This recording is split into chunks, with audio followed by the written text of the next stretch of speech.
So when was the last time that a president of the United States called a joint session of Congress to speak in prime time and deliver what amounts to be a campaign speech full of partisan hackery? Now, President Obama sounded less like the president of the United States tonight and more like a primary candidate standing on a soapbox at the Iowa State Fair, flailing wildly at his opponents in the desperate hope that one of his charges will get, replayed on the 10 o'clock news in Dubuque. And joining me tonight to discuss the president's address is somebody who was there to hear him deliver it live, House Minority Whip, Virginia Congressman Eric Cantor. Congressman, good to see you. Thank you for being with us. Sean, good evening. Well, according to the president, only he has the facts. He said, quote, nobody disputes them.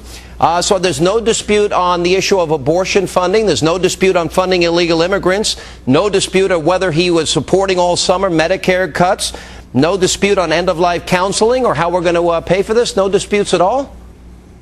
Well, listen, I mean, obviously, this was, for an Obama speech, something that I was taken aback by in the partisan nature of the speech.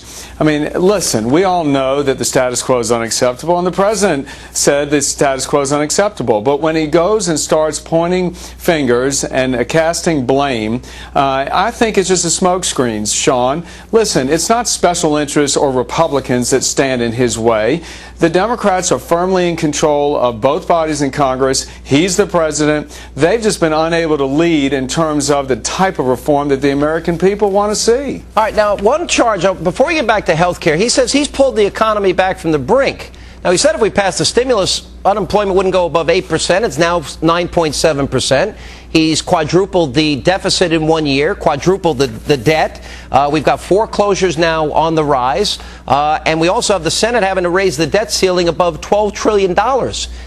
Is the economy back from the brink and I just didn't see it?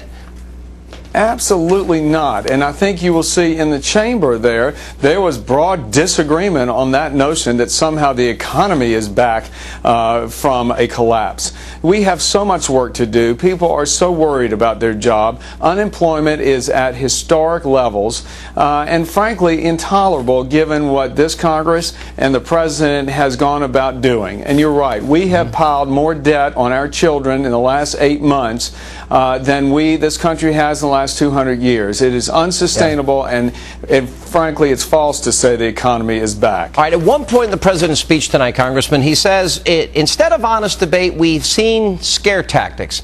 And then later in the speech, he goes on to say, and this is specifically, everyone in this new room knows what will happen if we do nothing. That the deficit will grow, families will go bankrupt, businesses will close, more Americans will lose their coverage when they need it most, and more will die as a result. Is that a scare tactic by the president? I mean, again, I really sat there aghast with those kind of claims and the hyperbole that was used. I mean, we need some adult sense of responsibility here.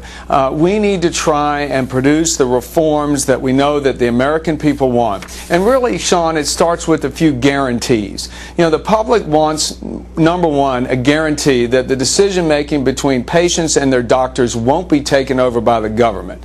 Secondly, the public wants to make sure that there won't be any kind of government rationing or forced discrimination on the part of the government at all.